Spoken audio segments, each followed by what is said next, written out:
Today we are going to work on a technique called the 3 quarters, primarily a footwork and a hip technique. But before we get started on the 3 quarters technique, we first need to get some of our basics right. We already remember all of our postural points. I want you to right now use 4 counts and get hip hits. So this is what your hip hits look like. 1, 2, 3, 4. 1, 2, 3, 4. 1, 2, 3, 4. 1, 2, 3, 4. We notice that throughout the hip hits, your feet are flat. At no point do your feet move. It is a translation of your knees to your hips. Purely that's it. And your tailbone is tucked under. Now, as we were counting 1, 2, 3, 4, imagine doing hip hits on 4 counts but leaving the last count blank. So, 1, 2, 3, blank. 1, 2, 3, blank. 1, 2, 3, blank. If you are a classically trained dancer, for example, I can speak of Kathak, wherein you have teen tal and you have dha, din, dha, dha, din, dha, dha, tin, ta, din, dha, dha. The dha, din, dha are the 4 counts that we're talking about. Now that we have the idea of the 4 counts and we've learned to do 1, 2, 3, blank. This has laid the foundation of the 3 quarter technique. You're taking 3 parts out of a complete 4, 75%. This requires a movement in 3 parts and we're doing nothing in the 4th part. That's effectively the essence of it. This concept will be used in many ways as we learn belly dance. Right now we are going to focus on a footwork and hip technique which incorporates the 3 quarters technique. I'll show you what it looks like and then we'll talk about how we do it. So the 3 quarters techniques looks like this. 1, 2, 3, 4. 1, 2, 3, 4.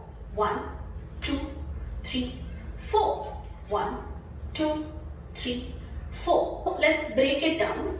The first thing that you need to understand is we are introducing something called the oriental movement, the oriental stance. So you would normally never really stand just with your feet apart. You would always either be in an oriental stance or you would be moving about. Ideally, the oriental stance is done slightly with the body in a diagonal. It's a soft diagonal.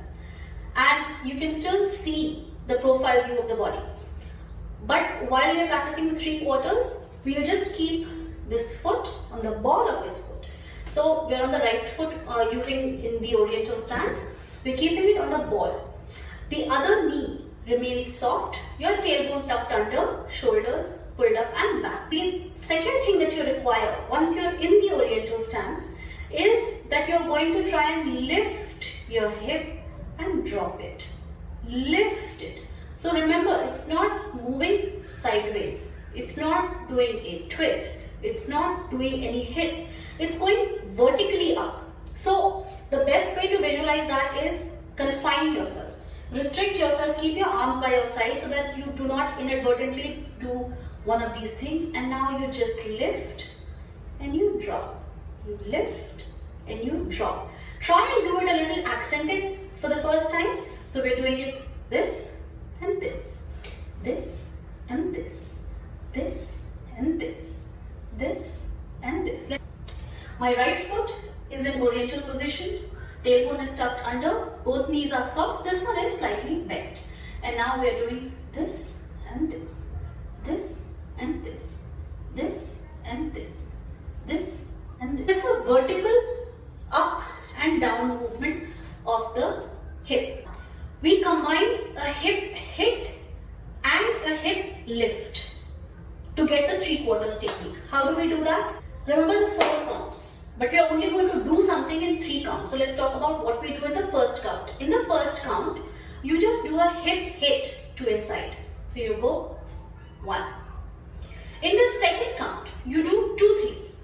You also put your left foot, because right now your entire weight has shifted to the side that you hit. So I hit on the right side, my entire weight is on the right side. My left foot is free. What do I do with the left foot? So the left foot will now assume the oriental position and also do a lift. So you go 1, 2. Now on the third count, you drop that hip. 3. On the fourth count, you do nothing.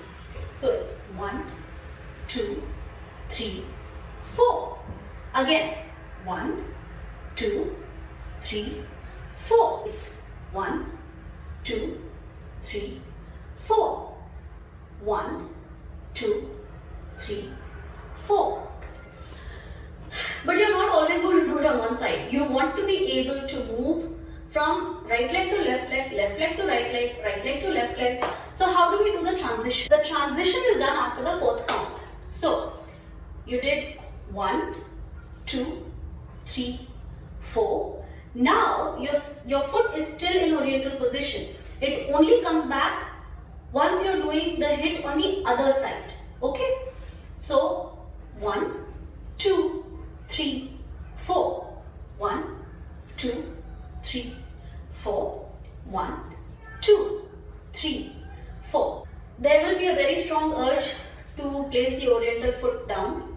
Try and fight it. I'm still struggling with it, but the idea is to try and fight it. So we're going to try this with some music and try and fight the urge of getting the wrong foot up or bringing the oriental foot down. The foot that remains flat remains flat. The foot that goes up and down to assist with the hip lift has to stay in the oriental position on the balls of the feet. Remember to keep your tailbone tucked under. Let's just try it on counts right now. We'll do it slow, then we'll do it fast, then we'll try it with some music. 1, 2, 3, 4. 1, 2, 3, 4. 1, 2, 3, 4. 1, 2, 3, 4. The other thing that happens with me also is when I'm doing a hit, the other leg starts preemptively coming off the heel because it knows that it has to now, in the second step, get engaged into the oriental position. You have to fight it. I'm still getting it wrong. So the more I practice, the more I'll get there. We'll start slow and we'll build up the tempo. If you can go fast enough, this converts itself into a 3/4 shimmy. I can't do a 3/4 shimmy yet, but we'll get there. Right now, we'll just do a slow and a medium pace. 1, 2, 3, 4. 1, 2, 3, 4. 1, 2, 3, 4. 1, 2, 3, 4. We pace it up. 1, 2, 3, 4. 1, 2, 3, 4. 1, 2, 3, 4. 1, 2, 3, 4. Now let's try and do this with some music. Hands in position 2, position 1, whatever you please. 1, 2, 3, 4. 1, 2, 3, 4. 1, 2, 3, 4. 1, 2, 3, 4. Faster. 1, 2, 3, 4. 1, 2, 3, 4. 1, 2, 3, 4. 1, 2, 3, 4. 1, 2, 3,